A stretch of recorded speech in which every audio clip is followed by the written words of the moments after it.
Paano mo ngayon makusip? Yan, ano, ilak yan. Magbibay pa lang. I'm sorry, I don't salute the PNP. In fact, I saw it na nagamit ng PNP yung kanilang tungkulin para paboran yung isang tao. Hi everyone! Si Norman Mangusin ay ililipat na po sa BJMP Parañaque. Ito ay dahil hindi siya nag-bail sa kasong unjust vexation. Sa video na ito ay gusto ko din pong malaman ang inyong opinion dahil may isang sikat na tao na hindi sang-ayon sa nangyari kay Norman Mangusin. Panoorin natin ang video na ito. Nagumpisa ang video sa tila kalbong buhok ni Norman Inidoro at magbibail pa daw siya. Sir, Sir, kumusta ka? Sir, nakapag-bail ka? Magbibay pa lang. Magbibay pa lang. ba't ka nag-decision magpagupit, sir?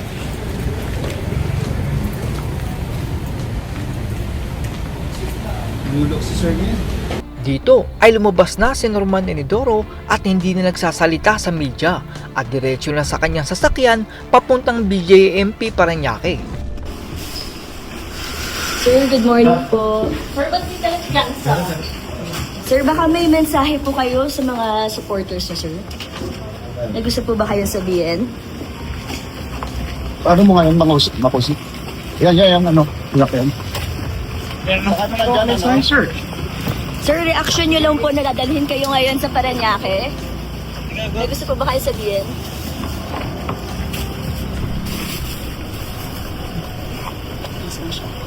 Saan po siya dadalhin, sir?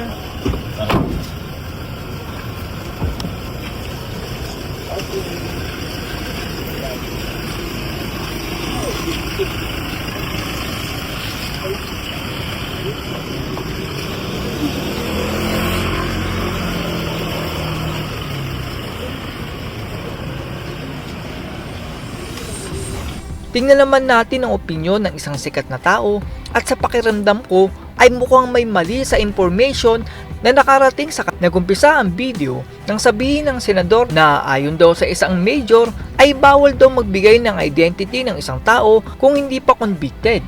And a warrant of arrest has been issued already and I asked the PNP at that time, major pa ata yun, yung rango, yung isa naman colonel, kung pwede mabigyan kami ng kopya ng warrant at picture ng suspect para naman may flash namin for awareness purposes para yung mga kapitbahay malalaman nila na ito pala ay ng rape at ito pala ay pinaghahanap, pwedeng tulungan yung ating PNP. At ang sabi po ng PNP, meron daw utos, hindi ko alam kung galing sa Napolcom to or sa Kamkrami lang, na bawal daw magbigay ng pagkakakilanlan ng sinumang suspect hanggat hindi pa raw po nakukonvict sa korte. Sinagot naman ito ng commissioner at sinabing ngayon lang daw niya nalaman na may ganon at ibibigay daw niya ang information na kailangan ng senador. Bago po sa pandinig ko yan, Sir Rafi, Idol Rafi, bago po sa pandinig ko. So, if you would indulge, ibigin niyo po sa akin yung pong warrant po na hiningi po ninyo, yung pong pangalan, yung detalye, we will provide you the details po, Idol. Okay. Dito ay nagtaka ang senador kung bakit ibinaladra ang mukha ni Norman Inidoro. Meron po kasi, I'm not gonna mention the name of the guy. I think vlogger siya. At may kayabangan nga siya, kung tutusin, maraming asal sa kanya. Pero I think it was uncalled for na ginawa po ng CIDG na binalanda yung pagmumukha niya at pinabayaan pa yung komplena na pagmumurahin siya at insultuhin siya. Samantalang yung kanya pong kaso ay unjust vexation lamang na napakababaw. Tingin ko ay hindi lang nakarating sa senador na may warrant na itong si Norman Inidoro sa human trafficking pero nakabail lang siya. Ang press con na iyon ay upang ipaalam din sa mga Pilipino kung ano ang ginawa ni Norman Inidoro upang hindi na sila mabiktima. Nagbigay naman ng kasagutan ng commissioner sa tanong ng senador kung bakit nagpa-press con para kay Norman Inidoro. Ba't ganun po? Ba't pinayagan po ng CIDG yun? Senator Rafi, put it in context. Actually, kahapon po, I was just in the Senate. I was just nga po with Senator Erwin. Nagbibidan nga po kami na a few years ago, 5 years ago, inuli rin po yung same person po na ito ng NBI po naman. At marami po naloko mga OFW po ito at kasama po si Senator Erwin sa tumulong sa pag-aaresto nito. And that guy was also presented. We understand na ang dating po sa tao unjust fixation po ito, unjust fixation lang ito. But of course, we are protecting also the identities of people. However, Senator Rafi, siguro alam naman po natin sino yung tao pinag-uusapan dito. And all of his offenses to the public are extremely public. And siguro po, while there are issues, totoo lang po, meron nga po mga issues po na maaaring mapag-usapan at mapagdebatihan. But at the end of the day, Senator Rafi, mahaba pong listahan nito. Kung susumahin po natin, meron pong human trafficking dito, sa namakmak po na estafa cases, mga OFWs po natin, ang pinapahamak po nito, yung pong hard-earned money po ng ating mga kapwa Pilipino, disrespect for institutions, use of the uniform, pagpapahiya ko sa mga police, even NBI, even the LTO, and even the use of the name, the use of the name is actually fraudulent. Commissioner, Ang tingin ko dito ay hindi lang nakarating sa senador yung warrant ni Norman Inidoro sa human trafficking at nag-bail si Norman Inidoro. Correct me kung mali ako, pero kung nag-bail ang isang tao sa kaso ay merong kasunduan na hindi siya pwedeng gumawa ng masama. Sa kaso ni Norman Inidoro ay may warrant na siya sa human trafficking na naka-bail siya, ay gumawa pa siya ng isa pang kaso na unjust vexation. Pakinggan naman natin ang sinabi ng senador dahil bakit pa daw namura si Norman Inidoro ng isa pang vlogger. Commissioner, I hear you. Opo. Ito yung point ko. Kasi I was really disappointed and I think the taong bayan was shortchanged. Kasi nga po, ulitin ko, nung dito sa programa, ilang beses in fact naghiring pa nga ako dyan. Humingi ako ng picture, warrant of arrest, ng isang suspect na yun po ay nang-rape at pumatay at pinagkakaitan sa akin ng PNP. Now, sir, kung gusto ng PNP, ng CIDG, mag-press con, pangalandakan yung pagmumuka ng isang suspect na may warrant, sana man lang sa medyo malilim-lalim naman. Sana man lang sa yung mga rape, kidnapping, bank robbery. Wag naman po yung unjust vexation kasi ang pagkakaalam ko po, nung may tumawag sa aking kakilala ko, ito po yung away daw po ng parehong dalawang vlogger at pinatulan po ata ng PNP. Ngayon, pag nag-away yung dalawang vlogger, wag po natin patulan. Hayaan na natin sila mag-away-away. Enough na po yun na mahuli natin yung taong yun and then ipalabas natin sa media na nahuli na itong si Poncio Pilato. That's good enough. Wag naman po yung ipapahiya. Again, I don't know the guy. I haven't met the guy. Even ako naiyabahan ako sa taong yun. Kasi kuminsan, dumadaan sa page ko, newsfeed ko, na talagang saksakan ng yabang. Pero walang personalan. Mayabang ka, sige. Karapatan mo yumabang. Pero naman sir, wag naman tayo mag-go overboard na nagpapagamit tayo yung ating PNP dahil merong isang taong lumapit at itong taong nito sikat din at inutusan. At saka meron ako nakita sir doon na itong vlogger na ito, nandun yung complainant, pati misis niya, pinagmumura sa harap nyo. Dapat hindi nyo pinayagan yun, sir. Pinagmumura at meron pang sandali lang, sir. Kumakanta-kanta pa, meron pang mga banda. That was really a circus. Sana hindi na po pinayagan yun. Sinigot naman ito ng commissioner at sinabi niyang pinatigil niya ang vlogger at nakita nga iyon sa video kung saan ay pinapatigil ng commissioner ang vlogger na nagmumura. Natuwa ko doon nung nagalit nung nagsalita pa ko ng gano'n yung isang vlogger. Totoo, hindi po yung po mga gano'n na we do not tolerate. In fact, we ask him to stop. Pero to put in context po, Senator Rafi, we don't like that. I personally didn't like that also. Pero yung pong Dito naman ay mukhang hindi nasabi ng researcher ng senador na maraming kaso itong si Norman Inidoro. Sir, mga singit pa sir, baka makalimutan. Saka nakikita ko sir, yung vlogger na nagko-complain against this guy na naka-t-shirt na ng preso, nagigipaglambingan pa doon sa isang vlogger. Para bang anong nangyari, ang litaw noon sir, pag ako manunood at kung yung mga ordinary tao manonood, para nabayaran yung PNP para huliin tong taon to, para ipahiya tong taong to. Nagpaliwanag naman ng malinaw ang commissioner at sinabi niyang madaming kaso si Norman Inidoro kung saan ay nagkataon lang na unjust vexation ang nauna. Definitely hindi po ganoon, Senator Rafi. Siguro po, alam ko naman po, malawak po ang inyong pag-iintindi po dito. Yung pong warrant po na lumabas po, incidental lang po na yung po yung warrant na yun. So there are other cases involved, there are other pending cases. Sabi ko nga ako, may human trafficking nga po dito. ang dami ho talaga, Senator Rafi, ibang level ho talaga. Nataon lang po talaga na ito po yung warrant na lumabas. Hindi, this is outside of the personalities here. And actually, I actually salute the PNP po, Senator Rafi, na mabilis po yung pagkaka-arresto nito. No sir, I'm sorry sir. Nagtaka naman ng senador kung bakit nagpa-presscon para kay Norman Enidoro, pero tingin ko ay hindi alam ng senador yung human trafficking ni Norman Enidoro at isang uri din iyon ng mataas na kaso. I'm sorry, I don't salute the PNP. In fact, I saw it na nagamit ng PNP yung kanilang tungkulin para paboran yung isang tao na lumapit sa kanila. I did salute the PNP. Sasaludo po ako sir kung yung sir, sorry po. Sasaludo po sana ako sir kung yung hinuli nila, binaranda nila sa media ay kidnapper, bank robber, rape with homicide, yung ba mga malalaking kasalanan. Wag naman po yung unjust vexation kasi po ang nabasa lang unjust vexation lang eh. 'Di ba? Kung yung mga karumal-dumal na krimen, yung nag-chop-chop ng tao na marami po dito yan. Almost every month meron kami chinap-chop, binarder, nilagay sa maleta. Bakit yun hindi po pinapalabas yung mukha ng mga suspect? Bakit yung mga suspect nung mahuli hindi po pinapreskon?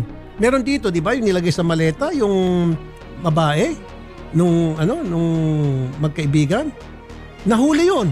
Bakit hindi nyo preskon yun? Chop-chop yun, chinap-chop yung babae nilagay sa maleta. Tapos tumakbo ng Mindanao yung suspect. Nahuli nyo, nasa custody nyo, walang preskon. Bakit ito, unjust vexation, preskon ninyo? Nagbigay ulit ng magandang paliwanag ang commissioner na isang folder na ng malalang kaso ang ebidensya nila kay Norman Enidoro. Sir Rafi, sabi ko nga po sa inyo, ako po yung kasama po ninyo dyan. Yung po mga lahat po ng criminal, yung po kailangan nyo nga po mga warrant, details, photos, kasama po ninyo ako dyan. I will provide you po with those details sa video lang po sa akin. Yun naman po, sabi ko nga po dito, o nga po, it might appear na unjust vexation lang po ito, pero hindi nga po, Senator Rafi, I can provide you with the full case folder. Kaya po may perjury po dito, ang dami po, napakahaba po, Senator Rafi. Meron pa nga akong private armed group, masyadong mahaba po. I'll be happy to cooperate po. I understand where you're coming from, Senator Rafi. Hindi po tayo nagpapagamit sa kahit na sinong tao o vlogger. Yung po PNP po natin ay hindi po nagpapagamit sa kahit na sinong... Dito ay mukhang mali ang information na nakarating sa senador dahil hindi sa police station ng banda kundi sa City Hall. At hindi pa nga nagpunta doon si Norman Enidoro dahil utos daw yon ng lawyer ni Norman Enidoro. Kasi sir, alam mo kung bakit nakita ko na para nagamit po yung PNP? Dahil natimbrihan po yung complainant against this vlogger na mayabang. O sabihin natin, vlogger na mayabang. Etong si vlogger na mayabang, nung mahuli siya, nakaredy na po yung complainant na may dala pa pong mga combo, may dala mga banda, tapos kumakanta-kanta pa. And pinayagan po ng PNP yun? Heck, dapat, sir, wait. Sir, magkaibigan tayo, nakita tayo sa Senate. Pero sir, ako, I call spade a spade. Okay? I don't fucking care kung makakaaway kong dati kong kaibigan dahil lamang po sa prinsipyo ko. Ang prinsipyo ko po, sir, kung ano yung patas, patas lang. Kung hindi mali, mali lang. Yan po yun eh. Meron ako nakikita pagkakamali dito. I don't care dun sa vlogger na mayabang. Okay, sobrang yabang talaga. Maging ako, nainis ako dun eh. Pero hanggang doon lang tayo sa inis. Pero wag natin pinipersonal. Yun po yung point ko. Ako talaga, sir, para sa akin, saksakan ng yabang yung taong yun. Pero yung ginawa sa kanya, grabe naman. Sobra na yun, sir. Nagbigay naman ng paliwanag ang commissioner na dahil sa salita ni Norman Enidoro na unjust vexation lang, ay nagmukhang yun lang ang kaso niya. Pero hindi lang pala yun ang kaso ni Norman Enidoro. We acknowledge your comment po, Senator Rafi. That's point well taken. Wag na po maulit yun, sir. You tell the PNP, wag na maulit yun, sir. Yes, Senator Rafi. Makakarating po. Pero in defense po, sabi ko nga po, we will support you. Yung po hiningi po ninyo mga detalye and photos, we will give.